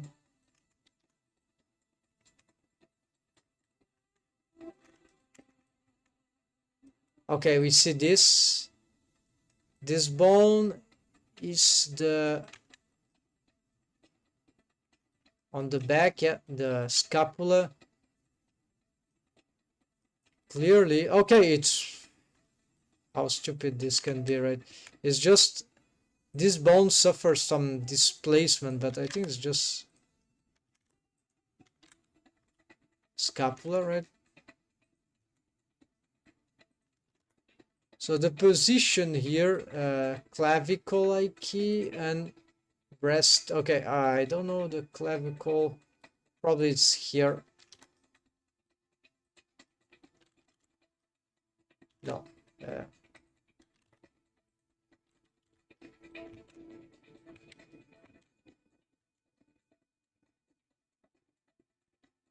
And here, yeah, probably it's this position. Okay, now it's fixed. So we almost got this thing here. Let's change this color here.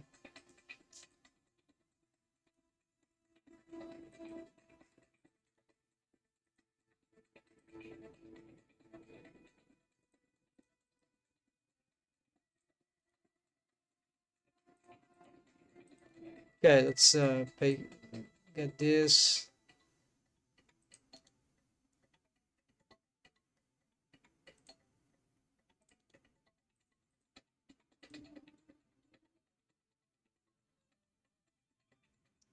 And these are the helper rig. Okay, so we can have like many layers of helper rigs, and those are the things that need to bind to the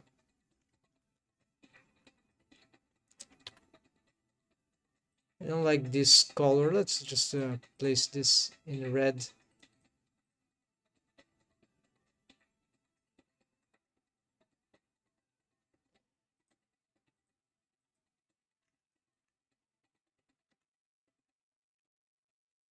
Okay, so good advancements. We have many also. The idea is to stack as many rig systems here, and then we start to see what works best.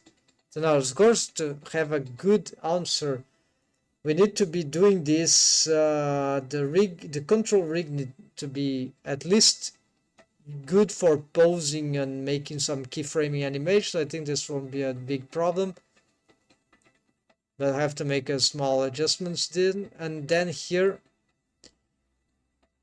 the wave paint of the base skeleton, the positioning, everything matters. So it's very important that we have good, also the mesh topology, mesh density, all this matters somehow. So we need to be doing this over and over again in order to understand the principles that, because sometimes we are testing a technique, but the technique fails or is not convincing enough, sometimes just because the setup of the character design or something we messed up.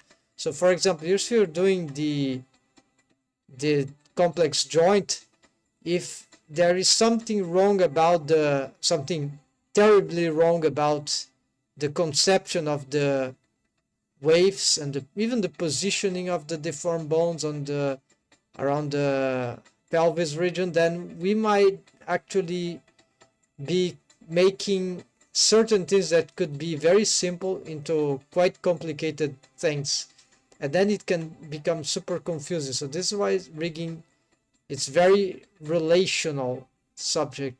It's very hard, but if we have been doing over and over again and studying the theory and experimenting and checking different rigs and right all that, then we start to get familiar with the principle, start to know already in advance, oh no, I can't do this way because I would need another setup in order to do this in this way. So you start to combine stuff in a more accurate way, that, and this is like super hard eventually, because I remember it's overwhelming at some point.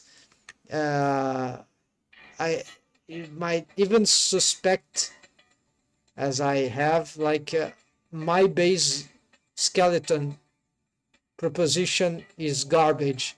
I don't know even the base. Like I have to return to the very basics and see if from the very basics there can't be an improvement, basal improvement, that allows us to make more efficient decisions later on, solutions. Like sometimes it's just a solution of mesh geometry or topology, a way to rearrange the mesh. Yeah, sometimes this is helpful and a big help, and sometimes it doesn't matter what you do, it doesn't get any better. So it's very relational, right? You can have a crappy mesh topology and still manage to have some good deforms. So it's kind of stupid, right? It's better to have everything good, but how good? In which direction, right? And sometimes you think you have something good, but in some mesh aspects, but actually it doesn't actually compensate for the problems you are having to solve in the armature deform skinning with the helper bones, for example. And if we had approached some aspects differently, maybe we would have a much easier time later on. Even if it looks good, there is more to it. And so one good thing to think is, yes, the more mesh geometry, mesh density we have, then the more space for details we have regarding the skinning, but then the artifacts, yeah, for the artifacts, this is actually start to become a nightmare, because more mesh density won't actually help, almost won't be to no avail in order to solve artifacts. It actually can make things much more complicated because it's more mesh deforming artifactically, if that word exists. So the idea really is to be able to solve the artifacts from a very basic skeleton and low poly, and see what we have to solve, the monstrosity that we have to solve, and then we might be able to have better ideas sometimes. But it doesn't matter if it is low poly, high poly, the calculations are nightmarish and disruptive, right? So that's it, folks. So here with this, I think I'm gonna simplify here. Yeah, I'm gonna delete this because we want simplicity for this first thing. As for the eye, yeah, the eyebrows, you're gonna remove the eyebrows. Yeah, let's remove the eye coins. Maybe not the eyeballs, because yeah, I want to play a little more of that. And as for the details of the mesh of the face, especially, I won't touch the body, but the face, the head, we're gonna make some adjustments here, but not today. Tomorrow, possibly. I'm gonna save here finally. So I have made here, we can also clear this asset here. We're also gonna do something which I forgot. So we're gonna clean up all the materials. We don't want any of those things.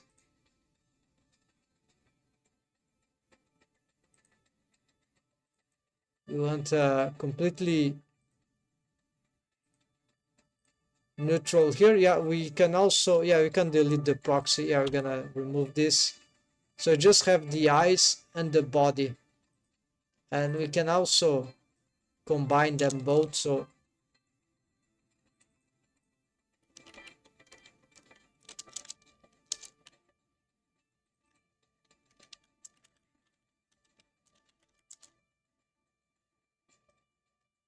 they are a single mesh, yeah, but they deform almost individually.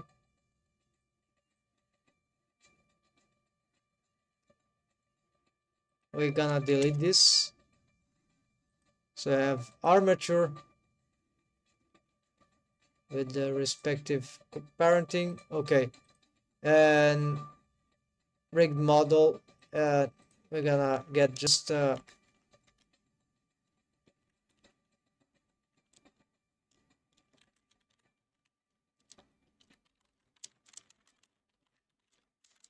okay, just gonna do this. And we don't want environment. And we don't want this, can delete. So also, should we keep that? Yeah, so like 0, 1. Yeah, we're gonna make actually Pxy rigged model 0, 1. It's like the first attempt of sharing. Okay, then why this is happening? This is just because of some, what is this?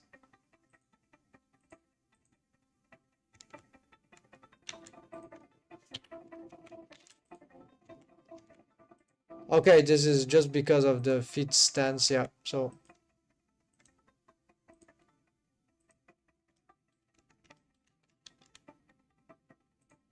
yeah, whoever looks at this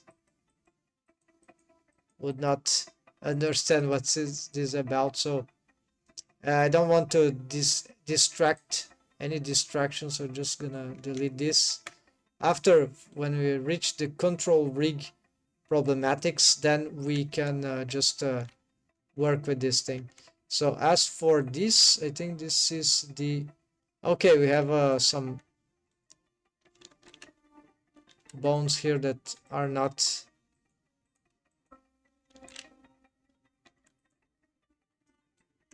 we haven't got rid of them yet.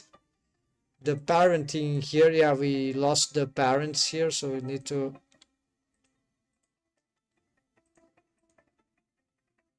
I think we'll parent this to the mechanism foot, yeah.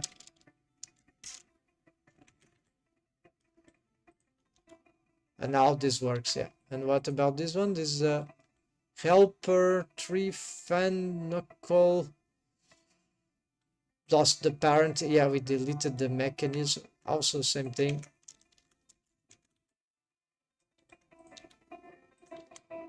Okay, so we don't have I key bone constraint, so this can be a problem.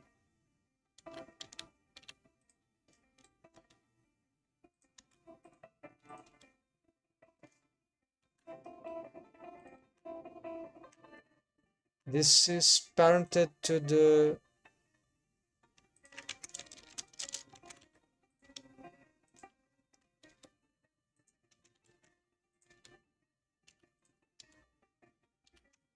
okay, strangely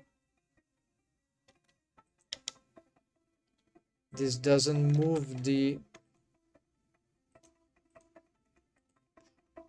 okay, because it's now it's a control tie, okay, control shin,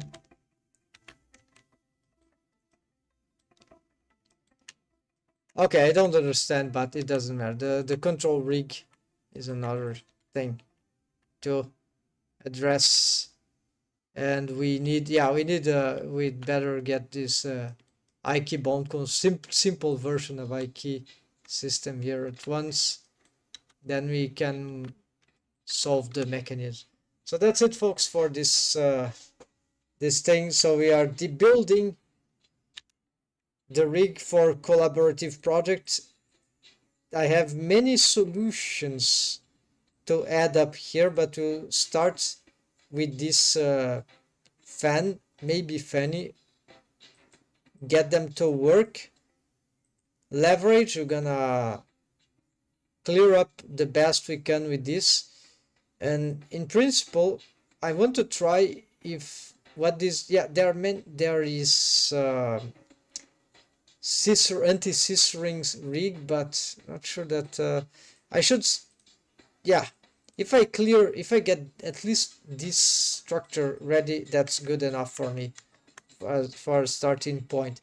Then we can start working on it. So thanks for watching, folks, and see you soon in another moment. Hope that was informative, and for anyone trying to learn something about rigging. So take care and happy blending. Have a nice week. So tomorrow I think I'll bring back this same subject. We're gonna continue doing this stuff, and then please, if you are interested in rigging, serious rigging for the community, and in the topic of skinning, but also organic rigging, but also later on the control rig for rigging animation blender, make sure you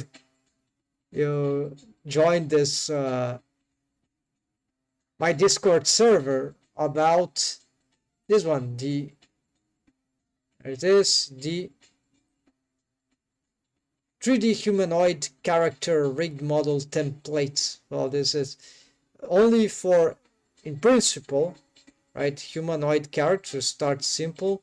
It's already not simple, but humanoid characters, and then rig model, because it's about the deform rig and the control rig, right? Also we'll be rigging different templates of base meshes, like body types, design, character designs, but limited to, yeah, whichever people. It's not that we need to work on every of them. Work on the ones you feel comfortable. Is good to be able to test the similar reproducible rig setups in different body types. This is it can be very interesting, and see what people are doing on this regard. So as for me, I will certainly try to use the propositions of elegant solutions that people will be finding, sharing here on not only my own character design, but on other. Finally, I'd be trying to rig other characters and see what this if this brings new better understanding of organic rigging, because it's super tough. And then we're gonna improve the quality of these rig setups and see which combinations of rig setups work smoothly, right? Best quality, more optimal, right? And more cost efficient. So that's it, fellas. So that's this server is open to anyone curious to follow and to contribute to this mini project, but still medium to long-term project for the community. See you soon, fellows, and take care. Happy Blender. Have a nice week. Pxy out.